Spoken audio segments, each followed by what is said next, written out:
لغة القرآن وخير نبي سكناها الروح كما أمي لغة القرآن وخير نبي سكناها الروح كما أمي لغة القرآن وخير نبي سكناها الروح كما أمي. Pertama-tama ucapkan Alhamdulillah. Di dalam hati kita ucapkan semua dengan tulus bahwa pada malam ini adalah merupakan malam yang sangat berkesan pada kita. Tadi sudah disampaikan oleh Bapak Sekretaris Camat bahwa ini adalah kebersamaan yang tidak biasa. Banyak acara-acara dilakukan, tapi ini adalah merupakan acara yang spesial, melibatkan seluruh stakeholder seluruh lapisan masyarakat, ya. Dan tidak hanya kita yang mengadakan acara seperti ini.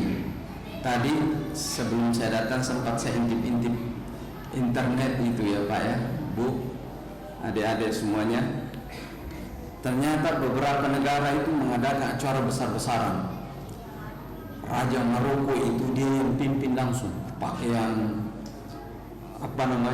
pakaian galabia itu yang panjang, ya, pakai gamis, dia langsung pimpin. Kemudian banyak ulama yang datang dan zikirnya dia yang pimpin.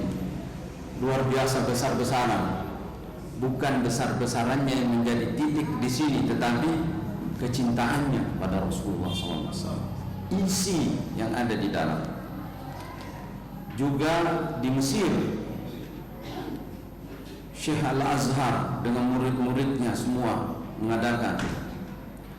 Saya intip juga di Syria, Presiden juga mengadakannya, mengundang seluruh lapisan masyarakat, baik Muslim ataupun non-Muslim. Beberapa hari yang lalu kami juga diundang, kebetulan saya yang ditunjuk untuk mewakili Majelis Ulama Indonesia Sulawesi Selatan dalam acara Maulid Nabi besar Muhammad SAW secara daring dan luring. Bagaimana itu daring dan luring? Daringnya seluruh Indonesia, yaitu kepolisian seluruh Indonesia dipimpin langsung oleh Bapak Kapolri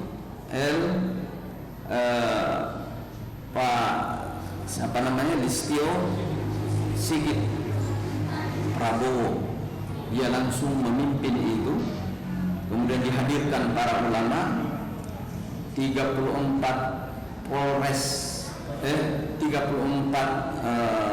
Polda seluruh Indonesia dan lebih 200 Polres itu mengadakan acara Maulid. Dan beberapa negara-negara lainnya mengadakan ini. Artinya apa tadi yang disampaikan itu oleh Pak Sekcam itu adalah ini acara yang tidak biasa, ya. Saya akan mengutip salah satu perkataan salah satu imam besar, syekh besar dari Mesir, yaitu Syekh Mutawalli Sya'rawi, bahwa peringatan yang kita adakan Maulid Nabi besar itu dalam rangka mengejawantahkan firman Allah Subhanahu wa taala, "Walaqad arsalna Musa biayatina an akhrij qaumaka minadh-dhulumati ilan nur wa zakkirhum bi ayyamillah inna fi dzalika laayatin likulli sabarin syakur." Sesungguhnya kami telah mengutus Musa dengan ayat-ayat dan tanda-tanda kebesaran kami, dan bahwa Musa diperintahkan oleh Allah untuk mengingatkan kepada manusia seluruhnya akan adanya hari-hari Allah. Sesungguhnya yang demikian itu adalah tanda-tanda besar bagi orang-orang yang sabar dan bersyukur. Yang menjadi titik di sini adalah hari-hari Allah Subhanahu wa taala. Hari-hari Allah adalah hari di mana Allah memuliakan hamba-hambanya. maka setiap nabi memiliki hari-hari kemenangan, maka itu hari kemuliaan. Dan setiap nabi memiliki waktu-waktu diberikan wahyu, dan itu adalah harinya Allah. Dan setiap nabi adalah diberi keistimewaan menjalankan hari dan malamnya, di mana Allah Subhanahu wa taala dipuji dan orang berdoa di dalamnya, itu adalah hari-hari Allah. Maka menurut Syekh Mutawalli Sya'rawi, ia katakan bahwa hijrahnya Rasul adalah hari di sisi Allah Subhanahu wa taala. Turunnya Al-Quran adalah hari di sisi Allah Subhanahu wa taala. Kemudian seluruh bulan Ramadan adalah hari bagi orang-orang yang beriman. Yang dimaksud di dalam ayat itu, akan tetapi dari seluruh hari yang dimaksudkan di dalam ayat itu hanyalah merupakan cabang-cabang. Induknya adalah hari Rasul, hari lahirnya Rasulullah sallallahu alaihi wasallam. Wa ma arsalnaka illa rahmatan lil alamin. Tidaklah kami utus engkau Muhammad kecuali rahmat bagi seluruh sekalian alam. Rahmat bagi seluruh sekalian alam adalah di atas segala-gala dari apa yang diperingati oleh manusia. Kemudian yang kedua adalah bahwa kita ini semuanya diperintahkan langsung oleh Allah untuk mengenal Rasulullah SAW, mengetahui siapa itu Rasulullah Muhammad SAW. Dalam surat Al-Mu'minun, am lam ya'rifu rasulahum fahum lahu munkirun, itu dalam surat. Tidakkah mereka itu mengenal Rasulnya Muhammad sallallahu alaihi wasallam? Mengapa mereka mengingkarinya? Ini adalah pemberitahuan semuanya bahwa kita perlu mengenal Nabi sallallahu alaihi wasallam. Bagaimana cara mengenalnya? Maka cara mengenalnya itu adalah merupakan satu kewajiban bagi orang mukmin. Ya. Kalau cara mengenalnya dengan membaca buku, maka membaca buku wajib bagi kita. Kalau cara mengenalnya Rasulullah adalah kita kumpul seperti ini, maka itu wajib, kita harus berkumpul. Iya. Ada kaidah usul fikihnya, ma la yatimul wajibu illa bihi fahuwa wajib. Apa yang sesuatu itu tidak bisa diperoleh kecuali dengan melakukan sesuatu, maka melakukan sesuatu telah wajib. Kalau mau berwudu itu hukumnya wajib adalah menimba air, tidak ada timbang, maka wajib hukumnya mencari timbang. Nah, kalau kita ingin mengenal Rasulullah sallallahu alaihi wasallam, tidak bisa kecuali dengan membaca buku, maka membaca buku adalah wajib. Kalau ingin mengenal Rasulullah sallallahu alaihi wasallam dengan berkumpul begini bersama, mendengarkan cerita-cerita tentang Rasulullah, maka itu adalah kewajiban kita sesuai dengan firman Allah di dalam surah Al-Mu'minun. Kemudian mendengarkan cerita-cerita tentang Rasul itu adalah perintah Allah juga, tidak hanya kepada umat mukmin tetapi kepada diri Rasul sendiri. Ya, dalam surat Yunus Allah Subhanahu wa taala berfirman, wa kullan naqussu 'alaika min anba'i rusul ma nusabbitu bihi fu'ada wa ja'aka fi hadhihi al-haqq wa mau'izatun wa dzikra lil mu'minin. Hai Muhammad, siapa yang diperintah Pak? Bu, Nabi Muhammad. Seluruh rasul-rasul yang pernah ada kami ceritakan kepadamu Muhammad, agar supaya hatimu mantap, dan sungguh telah datang kepadamu satu pada cerita-cerita ini adalah kebenaran sebagai nasihat dan peringatan kepada orang-orang mukmin. Sekarang kalau tidak dikatakan di dalam ayat ini langsung kepada Nabi, cerita-cerita Nabi kepada Nabi Muhammad itu memang tidak diperintahkan kita untuk Allah tidak memerintahkan kepada Nabi untuk mendengarkan kisahnya sendiri, tidak. Pasti kisah yang masa lalu. Dari ayat ini kita mengerti bahwa bagi orang mukmin lebih utama mendengarkan cerita-cerita tentang Nabi besar Muhammad SAW daripada nabi-nabi yang lain. Tetapi Nabi Muhammad perlu mendengarkan itu. Ma nusabbitu bihi fuada. Artinya, cerita tentang Nabi berkaitan dengan keimanan seseorang. Cerita tentang Rasulullah berkaitan dengan keimanan kita. Ketika kita mendengarkan cerita tentang Nabi, yang terjadi pada kita adalah keimanan kita bertambah di hadapan Allah Subhanahu wa ta'ala. Jadi malam ini Bapak Ibu, kita sementara di dalam sebuah penyaksian yang begitu besar.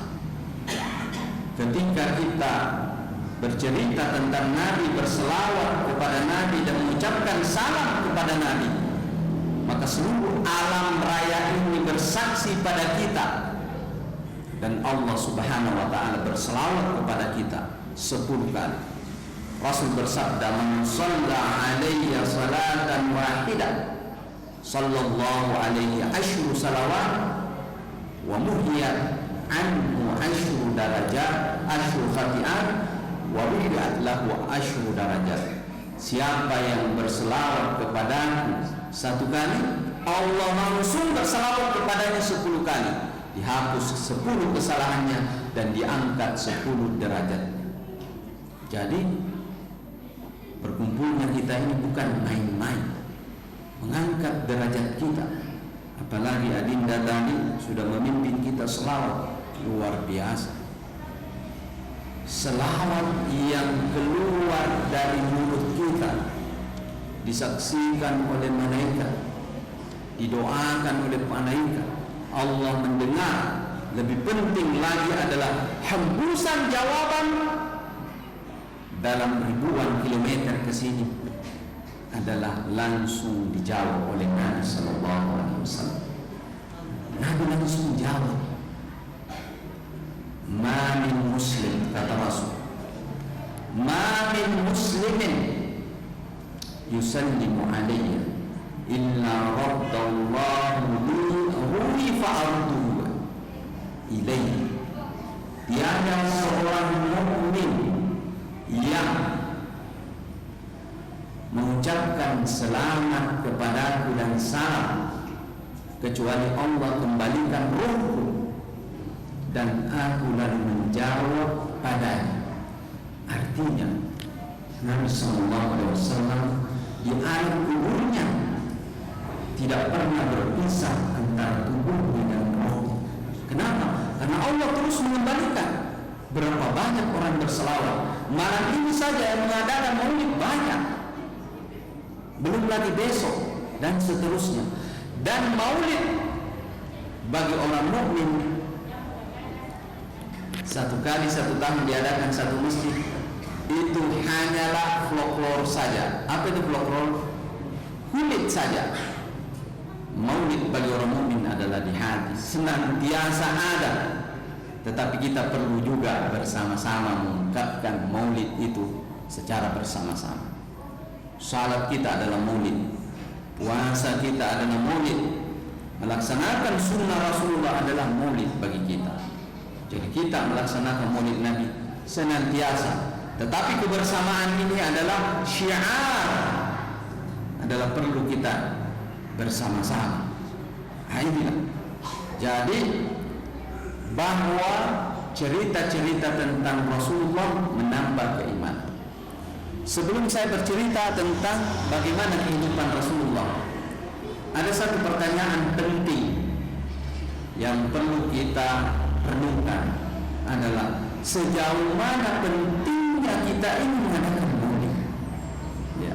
Kalau berkenaan dengan disyariatkan, ayatnya banyak sekali, hadisnya banyak. Ketika Nabi ditanya, "Ya Rasulullah, mengapa engkau berpuasa ya Rasulullah?" Kata Rasul, "Hadza yaumun wulidtu fihi." Saya memperingatinya karena saya hari kelahiranku, saya peringati dengan berpuasa. Para ulama melihat bukan berpuasanya yang menjadi titik, tetapi amal salehnya. Seorang yang memperingati hari kelahirannya dengan melakukan amal saleh boleh. Rasul sallallahu alaihi wasallam mengadakan atau melakukan amal saleh itu mencontohi saja, yaitu puasa. Kalau bersedekah boleh, amal saleh juga itu. Jenisnya saja yang dilakukan oleh Nabi, itu puasa. Dengan sholat yang banyak, ya silakan. Ya, artinya dari sisi dalil sangat padat. Dan ini dengan tetap kita tidak mempersoalkan mereka yang tidak mau. Itu persoalan mau dan tidak ada pilihan. Kalau ada yang tidak mau mengadakan maulid, ya silahkan tidak mau. Tidak usah kita gubris. Yang penting kita ini seperti halnya ulama-ulama di seluruh dunia ini adalah yakin bahwa yang kita lakukan ini adalah dalilnya sangat banyak. Ya, dan kami juga di Majelis Ulama Sulawesi Selatan itu siap untuk berdiskusi di tempat diskusi, bukan di masjid. Ya, seperti itu. Baik. Sejauh mana pentingnya kita ini mengadakan maulid yang tidak hanya folklore atau tidak hanya casing, tetapi maulid yang sebenarnya adalah menghadirkan Rasulullah SAW di dalam hati dan menghadirkan sunnahnya di dalam perbuatan. Itu maulid yang sebenarnya. Baik, semua yang berkaitan dengan Nabi diangkat derajat. Apa saja di alam raya ini ada orang yang bernama Muhammad di depan namanya, maka itu terhormat sekali dipanggil di hari akhirat. Muhammad siapa namanya? Pasti banyak namanya Muhammad di sini. Baru ada Muhammad Basir, ada Muhammad Arif, ada Muhammad ini. Itu yang pertama. Kemudian dalam Al-Quran dikatakan, "Wa ma kunna mu'adzibina hatta nab'atha rasula." Kami tidak akan mengazab atau menurunkan azab kepada suatu kaum sampai ada utusan. Kemudian Nabi adalah utusan. Kemudian yang kedua, kami tidak akan mengazab mereka Muhammad kalau engkau ada di dalamnya. Jadi keberadaan Nabi di suatu tempat adalah mengangkat harkat tempat itu di sisi Allah Subhanahu wa Ta'ala. Kota Mekah mengapa menjadi kota suci? Kenapa menjadi kota suci? Disebabkan karena Nabi Muhammad SAW lahir di tempat itu. Lahir saja di tempat itu dikasih bonus ini Mekah. Ya, menjadi kota suci. Dan karena Nabi Muhammad akan lahir di kota Mekah, maka Allah perintahkan Nabi Ibrahim untuk pindah dari Palestina ke kota Mekah dan membuka kota Mekah. Kemudian Nabi Ismail dititip di tempat itu. Kisahnya kita tahu, ya, yaitu antara Hajar dan Nabi Ismail akhirnya muncul air Zam-Zam. Kemudian setelah itu Nabi Ibrahim meninggalkan kota Mekah, kembali ke Palestina hidup. Kemudian terbentuklah perkampungan itu. Itu adalah dalam rangka persiapan datangnya Rasul penutup, dan ditetapkan kota Mekah menjadi kota yang sangat suci atau kota suci. Dan Allah Subhanahu wa Ta'ala bersumpah demi kota Mekah disebabkan karena ada Nabi. La uqsimu bihadzal balad wa anta hillun bihadzal balad. Saya bersumpah dengan negeri ini, kata Allah, dan saya bersumpah engkau menempati tempat ini Muhammad, wa anta hillun bihadzal balad. Yang ditetapkanlah Mekah itu menjadi kota suci. Baitullah dibangun oleh Nabi Ibrahim demi untuk kesempurnaan rukun Islam dan berhubungan dengan Nabi besar Muhammad SAW. Apa yang tidak berhubungan di alam raya ini dengan Nabi Muhammad? Semuanya berhubungan, dan itu semua diangkat derajatnya oleh Allah Subhanahu wa Ta'ala. Kita ke kota Madinah. Mengapa kota Madinah menjadi kota suci? Yang kedua, karena Nabi diperintahkan hijrah ke tempat itu, dan tanahnya menjadi tanah berbau dengan tubuhnya Rasulullah Sallallahu Alaihi Wasallam. Ditetapkanlah kota Madinah menjadi kota suci. Ya, tempat ziarah kita. Kenapa kita harus ziarah kota Madinah? Karena ada Rasul di tempat itu. Ya, kenapa Masjid Madinah menjadi masjid Raudhah Nabi, itu menjadi tempat diterimanya doa? Karena berhubungan dengan Nabi. Siapa yang berdoa di tempat itu, maka dia akan masuk surga, diterima doanya. Di Raudhah kita berdesak-desakan ya, yang rata-rata di sini insya Allah sudah pada haji semuanya, sudah pada umroh semuanya. Rahasianya kenapa? Karena ada Nabi di tempat itu. Jadi Nabi adalah besar sekali artinya bagi kita. Yang ketiga, Nabi Sallallahu Alaihi Wasallam ditetapkan oleh Allah berisra dan bermi'raj ke Masjidil Aqsa.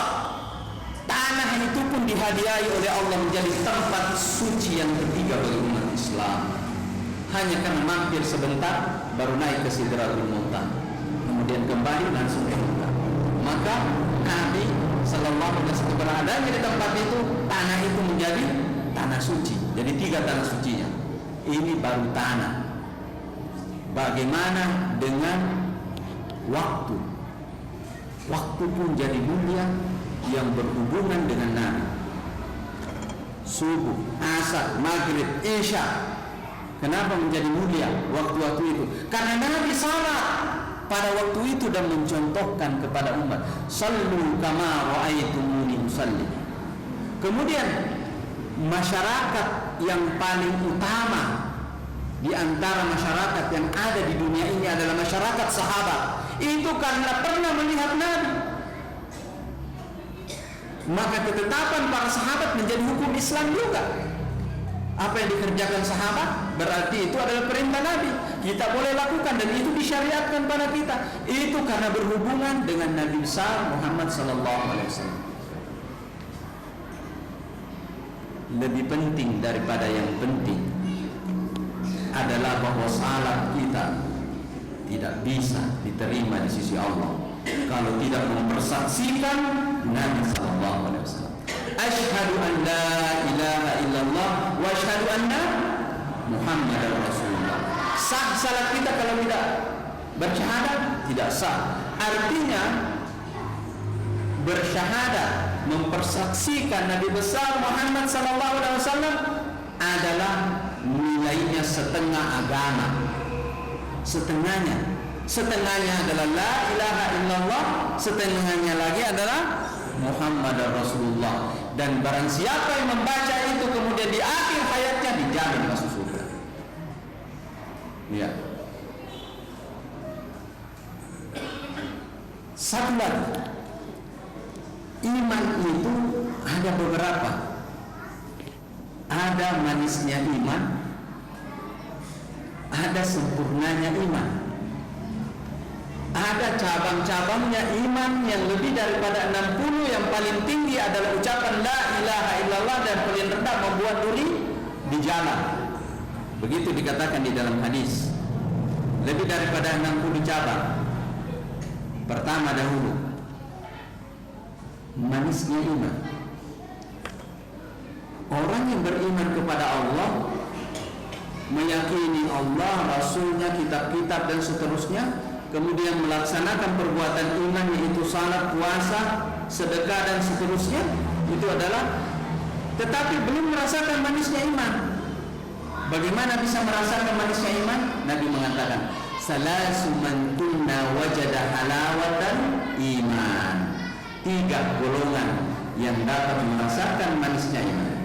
Yang pertama adalah ayyakuna Allah wa rasuluhu, ayyakuna Allah wa rasuluhu ahabba ilaihi mimma siwahuma.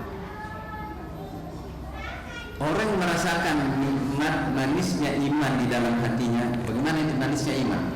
Begini, kalau orang sholat kemudian terlambat merasa tidak enak, kemudian bulan Ramadan belum datang, bulan Ramadan mau masih berpuasa, itu manisnya iman. Kemudian mau selesai bulan Ramadan seakan-akan masih mau berpuasa, itu manisnya iman. Belum azan subuh sudah siap-siap mau berangkat salat subuh. Allah. Mau tidur sudah berniat untuk bangun salat subuh. Itu manisnya iman. Ya, belum datang hari Senin sudah mau berpuasa. Aduh, ini baru masih hari Rabu, kapan ini hari Kamis? Ya. Belum mendapatkan rezeki sudah niat untuk bersedekah. Allah, kalau saya dapat nanti saya syukuran, insya Allah. Ini adalah manisnya iman. Salasu man kunna wajada halawatal iman. Ada 3 golongan yang mendapatkan manisnya iman. Ayyakuna Allah wa rasuluhu ahabbu ilaihi mimma siwa. Yaitu apabila cintanya seseorang kepada Allah dan Rasulnya melebihi cintanya kepada apapun di dunia ini, maka manisnya iman akan didapatkan. Kenapa? Karena berhubungan dengan Nabi. Cinta kepada Nabi.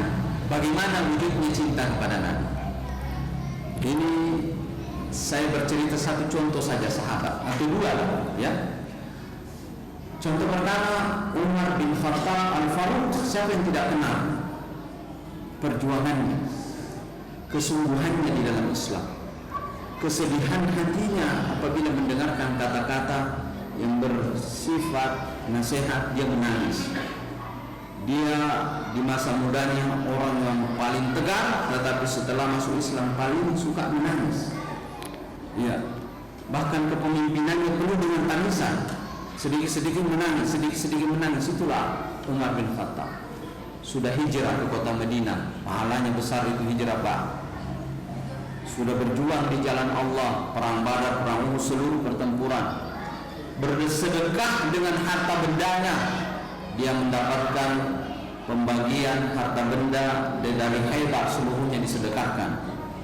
Salat malamnya tidak putus, sedekahnya tidak putus, zikirnya tidak putus. Kemudian datang kepada Nabi, ya Rasulullah, aku memiliki banyak hal, tetapi yang tersisa dalam diriku tinggal 2. Apa itu, Umar? Aku mencintaimu dan aku juga mencintai diriku. Iya. Kata Nabi, belum. Sampai aku lebih kamu cintai daripada dirimu. Umar bin Khattab radhiyallahu ta'ala tertegun. Ternyata amalku selama ini belum ada apa-apanya. Saya sudah salah, saya sudah berjihad, saya sudah hijrah, saya sudah melakukan seluruh perbuatan yang disyariatkan, yang dipesankan oleh Nabi, yang saya pahami dalam belum ada apa-apanya. Bertanya kepada Nabi, "Hai Umar, mengapa tersisa satu itu?" Tiba-tiba muncul dari dalam dirinya perasaan bergelora bahwa cintanya kepada Rasulullah SAW telah mengalahkan daripada cintanya pada dirinya, jiwanya sendiri.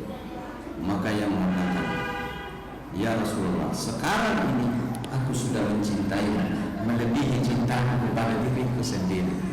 Al-ana ya Umar, laqad tamma iman." Sekarang baru Umar baru sempurna imanmu. Seseorang tidak akan mencapai kesempurnaan iman apabila Rasulullah SAW tidak dicintainya melebihi dari cintanya pada dirinya sendiri. Derajat itu yang dicari oleh orang-orang yang beriman. Bagaimana caranya menghadirkan itu? Cintai Rasulullah di dalam hati, cintai Rasulullah. Dan perbuatan iman, salat, puasa dan seterusnya adalah menguatkan cinta itu. Isi hati ini yang penuh dengan iman adalah cinta kepada Allah dan Rasulnya. Cara mengungkapkan cinta kita kepada Rasulullah SAW, melaksanakan perintahnya, melaksanakan sunnah, melaksanakan seluruh apa yang Rasulullah SAW harapkan pada umat ini? Apa yang Rasulullah harapkan pada umat ini? Semuanya masuk surga, jangan ada yang masuk neraka. Itu seluruh umat manusia diinginkan oleh Nabi untuk bahagia tanpa kecuali.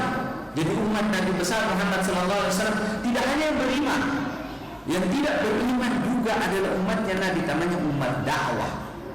Umat yang belum beriman, maka mereka akan didakwahi nanti suatu saat. Makanya di dalam Al-Quran dikatakan, wa in istajaraka wa in ahadun istajaraka minal musyrikina fa ajirhu hatta yasma'a kalam Allah.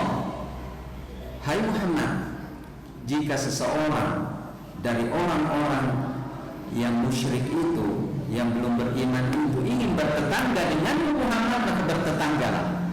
Niscaya mudah-mudahan dia bisa mendengarkan perkataan Allah Subhanahu wa taala.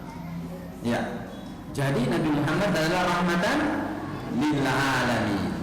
Nah, bagaimana kita agar supaya derajat kita tinggi di hadapan Allah Subhanahu wa taala? Selalu merindukan untuk bersama dengan Rasulullah SAW. Dan itu impian para sahabat. Kalau bercerita tentang surga, sahabat itu juga tertarik, tapi bukan itu yang menarik buat sahabat. Yang menarik buat apa? Yang menarik buat para sahabat itu apa sebenarnya? Ada seorang sahabat namanya Thauban. Suatu saat Thauban ini datang ke pengajian seperti ini, kemudian terlihat mukanya pucat pasi. Maka Nabi menegurnya, ya Thauban, malaka ya Thauban, ada apa denganmu Thauban? Kenapa kelihatan pucat? Ya seperti orang kena penyakit kuning, kurang tidur kayaknya Thauban. Ya Rasulullah, semua kurang tidur, tidak tenang hidup saya Rasulullah. Hal laka min waj'in, adakah di tubuhmu itu yang sakit? La ya Rasulullah, tidak. Terus ada apa? Ya Rasulullah, inni ataqallabu baina ahli wa ana azkuruka ya Rasulullah. Ya Rasul, saya itu berada di antara keluargaku siang dan malam, tapi pikiranku sama engkau, ingin terus bersamamu. Ya Rasulullah, sekarang kau sudah bersamaku, selesaikan. Belum selesai ya Rasulullah, saya menginginkan lebih daripada ini.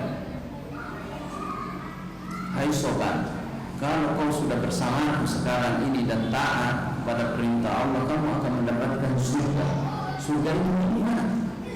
Ada sungai, ada istana, kamu tidak mati di dalamnya.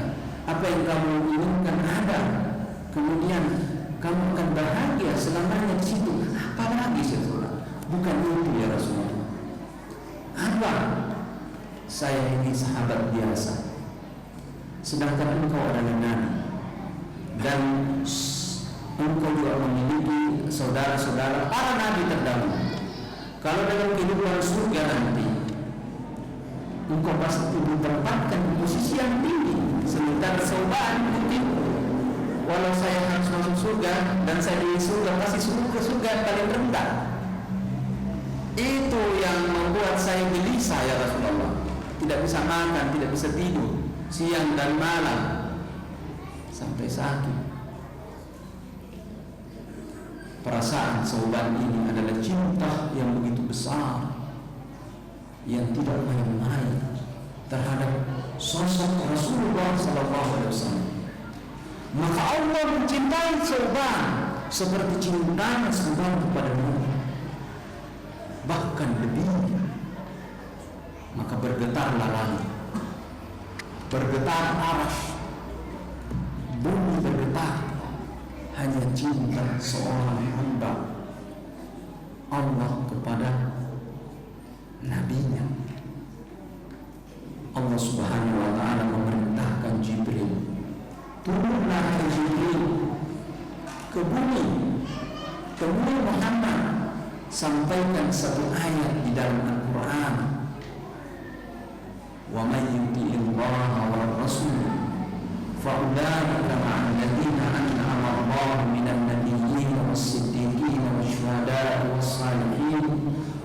husna ulaika rafiqa. Dzalikal fadlu minallah wa kafa billahi alima. Barang siapa yang taat kepada Allah dan Rasul, maka mereka akan dikumpulkan bersama orang-orang yang diberi nikmat oleh Allah, para nabi, orang-orang yang dulu, orang-orang yang mati syahid, dan orang-orang yang saleh. Itu adalah sebaik-baik teman berkumpul atau komunitas. Itu adalah keutamaan diberikan Allah dari itu adalah merupakan satu keutamaan yang besar dari Allah kepada yang diberikan oleh Allah. Dan cukuplah Allah yang mengetahui hal semuanya. Maka cintanya Sauban tadi melahirkan anugerah rahmatan lil alamin yang menjadi sebab siapapun yang mencintai Rasulullah maka dikumpulkan bersama Rasulullah dalam kehidupan akhirat. Kira-kira lah yang kumpul malam ini di tempat ini kurang cintanya kepada Nabi, besar cintanya kepada Nabi, maka siapapun yang berkumpul demi cintanya kepada Rasulullah berkumpulkan bersama Rasulullah dalam kehidupan akhirat. Dan itu tempat yang diinginkan oleh Sauban radhiyallahu taala anhu. Dan Sauban mukanya yang tadinya pucat pasi berubah menjadi merah dan berseri-seri. Ternyata dengan sebab dia seluruh umat manusia, umat mukmin yang mencintai Rasulullah diangkat derajatnya. Yang terakhir, saya tidak usah lama-lama. Yang terakhir Pak, ternyata Nabi untuk mendapatkan posisi di hadapan Allah Subhanahu wa taala harus bersaksi pada dirinya sebagai Muhammad. Harus bersaksi pada dirinya sendiri, dari dirinya, pada dirinya, untuk dirinya, karena tidak diterima salatnya Nabi kalau tidak bersyahadat juga. Dia harus mengucapkan asyhadu an la ilaha illallah wa asyhadu anna Muhammadan Rasulullah. Siapa yang mengucapkan itu? Nabi besar Muhammad sallallahu alaihi wasallam yang mengucapkan asyhadu an la ilaha illallah wa asyhadu anna Muhammadar Rasulullah. Kemudian ketika Allah Subhanahu wa taala memanggil Nabi besar Muhammad, itu tidak seperti memanggil nabi-nabi yang lainnya. Kalau Adam langsung namanya, ya Adam uskun anta wa zawjukal jannah, ya Ibrahim, ya Musa, ya Isa. Tapi kepada Nabi Muhammad tidak langsung, dipanggil dengan kata-kata yang indah, wahai Rasul, ya ayyuhan nabiy, inna arsalnaka syahidan wa mubashiran wa nadhira wa da'iyan ila Allah wa sirajan munira. Wahai Rasul, satu-satunya orang dipanggil di dalam Al-Quran wahai Rasul adalah Nabi besar Muhammad SAW.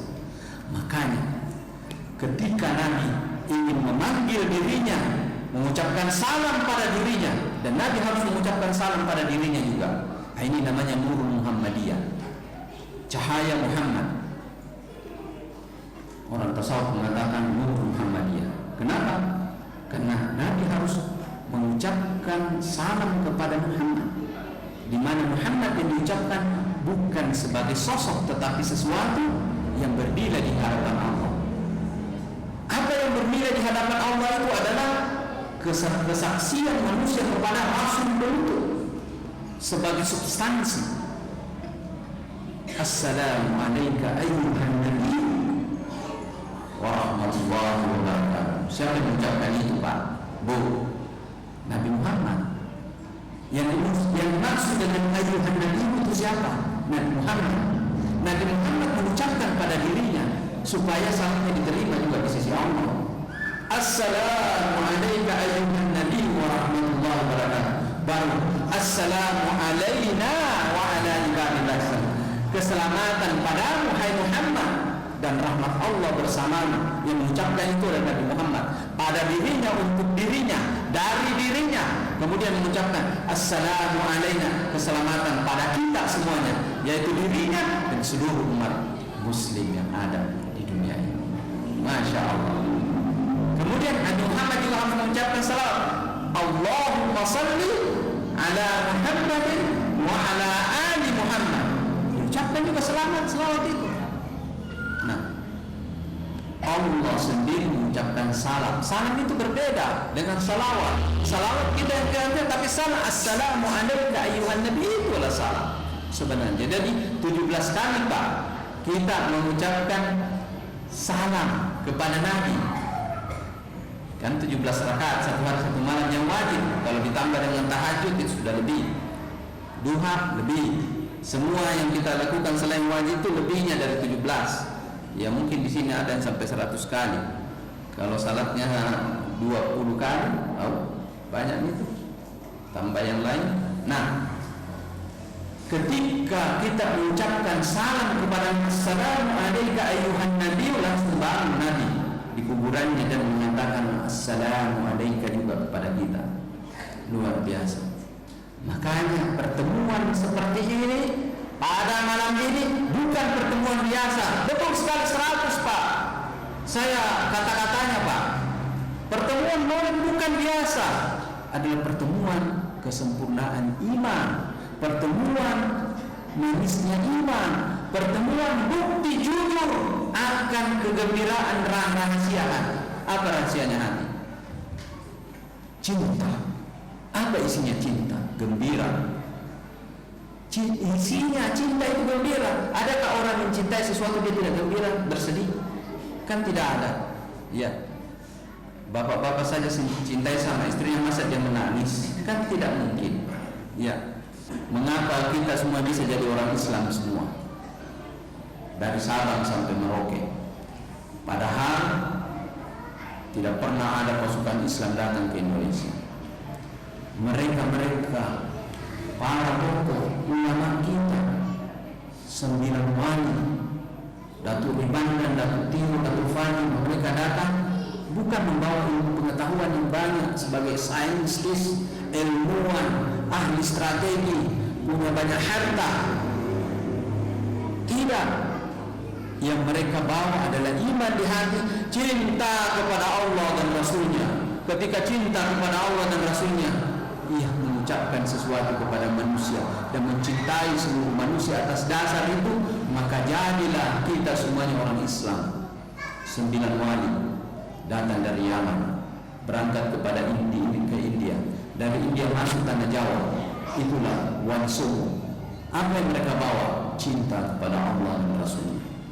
شرفها الله بقرآنه فهي لخلود وبقاء وحباها من سحر بيانه ألفا يمتد إلى الياء.